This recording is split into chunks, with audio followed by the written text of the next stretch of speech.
Welcome folks. Today I was going to be talking a little bit about the rebuild kit, or kits for that matter, for the Thermoquad Carburetor. What you see before you here is basically some of the smaller parts that came in the kit. I have a bamboo skewer down the middle here, and I'll give you the reason for that in a second, but there's generally maybe a few more parts. I've actually taken a few of the smaller parts out of this kit already, but most of it's still here. On the left hand side of this skewer, this barbecue skewer in the middle, are the parts that you normally use. Well, you may or may not use a little scale, cardboard scale that comes with it right over here. But if you don't have a nice little ruler or vernier calipers or something, you can always use that to set your float height. And if there's any various other measurements you have to take for the ones with more emission controls on it, then you might be using it to measure certain parts of that as well. The instruction sheet that comes with most carb rebuild kits is really well written. A little bit tongue-tied today. But anyways, there's very good information on there, and you've got to make sure you follow the sequence of assembly and adjustments. Otherwise, the Thermoquad is notorious for problems if you don't follow the correct sequence for adjustments and the actual rebuilding as well. So on the left hand side here, you see, I'll point out some of the different parts. There's a new accelerator pump, complete. It's got the stem as well as the little seal cup. Some kits might only have the little rubber seal on it, but if you can get a kit that has the whole thing, the whole plunger and seal assembled already, that's a better route to go. Over here, where the pencil's pointing, is the check valve for the accelerator pump. Goes back in there into the inside of the carburetor. You put the spring on here, and then you tap that check valve for the accelerator pump in there. And this is a good one. It's made out of brass, got a little ball bearing in there. The older one, they were actually probably showed you before in some other videos. It's little rubber type of deal in there. They're okay for a few years, but what happens after that is the rubber deteriorates, or they get dirty or whatever. It'll work for a few years, but I prefer the more professional looking brass one with the ball bearing in it. And onto this little tube here now. It's the transfer tube from the accelerator pump housing into the channel that takes the fuel for the accelerator pump up to the squirters. This steel gasket here would be for the fuel inlet nut on the carb where the fuel line attaches. This gasket here is for underneath the two squirters for the accelerator pump nozzles. The carburetor that you see in the other videos I have, they use this style of sort of a horseshoe clip. There's several of them there, and there's also another couple of E-clips on the linkage that joins the primary and secondary throttle shafts. These are the two special O-rings, the ones with the grooves in them I'd mentioned in the past. They do a really great job at sealing the upper casting or air horn to the channel inside the, or should I say the flat surfaces down inside the float bowl. For the most part on the basic Thermoquad that I've been showing you in these rebuilds, these are most of the parts that they'll be using for that, and here's the reason now for the bamboo skewer. The parts you see on the right are for later model carburetors, generally speaking. They could be for idle enrichment. Some of the carbs, both the older and newer ones, might have this rubber seal. It's usually for a float bowl vent. Some were mechanical linkage, some I think even went to an electric solenoid type of actuator. And there's different clips for different things. Like I say, these ones on the right I probably wouldn't use rebuilding the basic looking Thermoquad. This appears to be for either idle enrichment or altitude compensator, the gaskets, and there's a rubber diaphragm in this one here. There's some what they call Welch plugs or aluminum plugs for different passages that you probably remove the old ones and clean out the passage, and then you tap these home with a punch and a hammer, make sure they don't leak. Different gaskets. There's a spring very similar to this that you won't be getting in the rebuild kit. It's a little larger, and it's to actuate the primary metering rod tree. This one is, I think it's for something to do with the more advanced carbs or the later model ones. It's a lighter looking spring than what I'm used to seeing. There's a cork gasket here and various other gaskets, an O-ring style of rubber seal here, and then a square section without the grooves on here. So like I say, on the left hand side are the ones that you'd be using for the most part on the very basic looking Thermoquads, the older ones, the early 70s, and then once they hit about 75 and newer, 1975 and newer, they started to add these other gadgets and things, so you'll have to pay close attention to what comes out of your carb when you take it apart. Like keep all your old parts. Don't throw anything away until you're fully satisfied that this thing is operating correctly. If you throw away the old parts, you have nothing to compare the new ones with, and you have to hold them up to make sure that they line up, all the holes are present for your particular model. So that's basically the small parts list here. Like I was mentioning, there's a little scale here, cardboard scale to measure float levels and what have you. And on one side it's got down to 30 seconds of an inch, and then the other side is millimeters if you're doing the metric system. So I'll just push these out of the way, and we'll bring on the larger gaskets for between the bottom of the float bowl and the throttle body, and the top of the float bowl to the air horn or top casting. Now what you see here, they give you a multitude of gaskets. There's so many here I can even count them for you. We got 2 of those style, we've got 2 of these style. Actually, I'll start over and show you the different things here. This appears to be for the top of the float bowl to the top casting or air horn. There's 2 of them. And then we've got these, I don't think I've ever used these. They look like they would go between the intake manifold and the base of the carburetor, and they're really thin, and I don't know why they did that. Also there's this one. They do, in this particular one, this kit, they give you a nice thick gasket to go between your the base of the carb and the intake manifold. It's about 1/4 of an inch thick.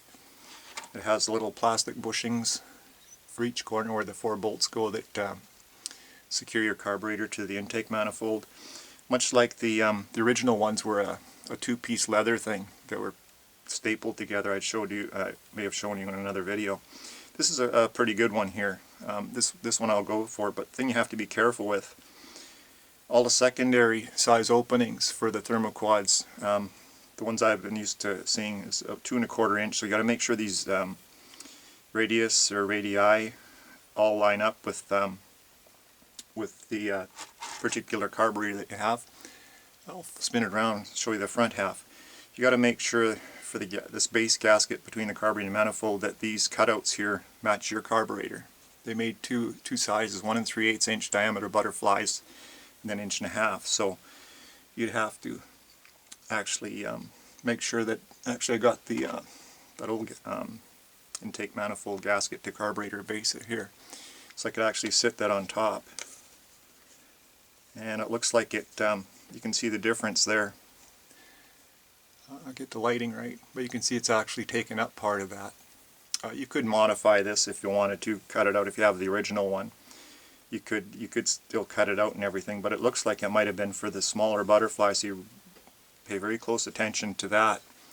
You don't want to put one with the small radius or diameter here, and you have 1 3/8 on the gasket and 1.5 inch on the butterflies. So make sure that you could actually sit this on the base of the carburetor and then actuate the butterflies and make sure they're not going to get hung up in the gasket area at all. So there's a pretty good one for this kit. Excuse me.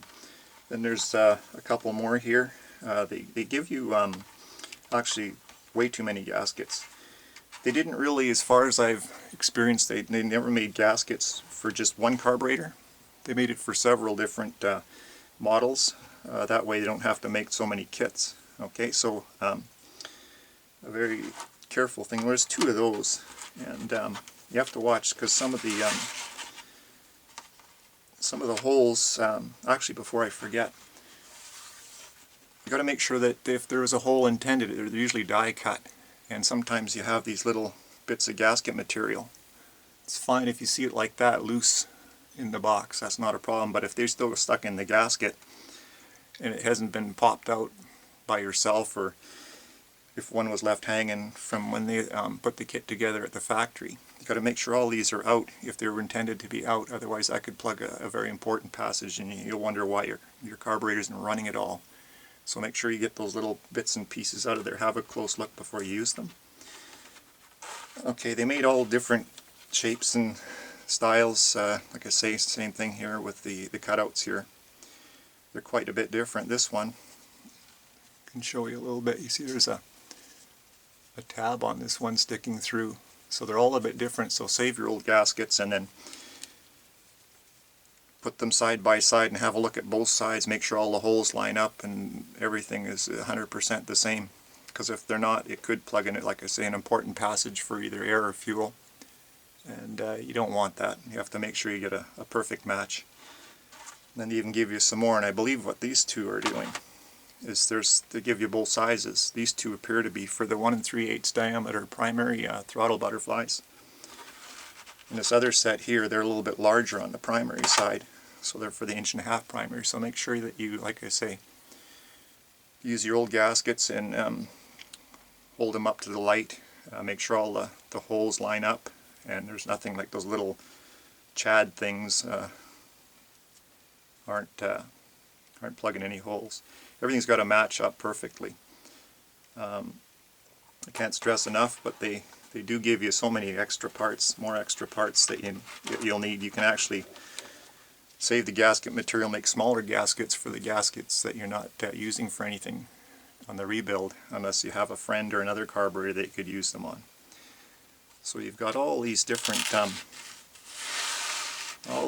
gaskets to consider, and you have to make sure that you have the right ones for your carburetor. So make sure you get the model number and everything correct when you order your rebuild kit, and make sure all the parts are there. And like I say, don't forget about the accelerator pump. Try to get one that's the complete unit.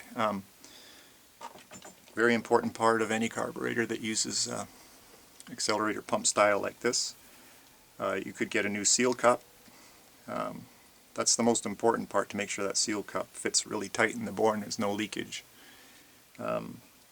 Thing is too, if you only get a seal cup but not the stem in the rebuild kit that you're buying there, you can see you wouldn't want to really be reusing this one here. It's all rusted and corroded.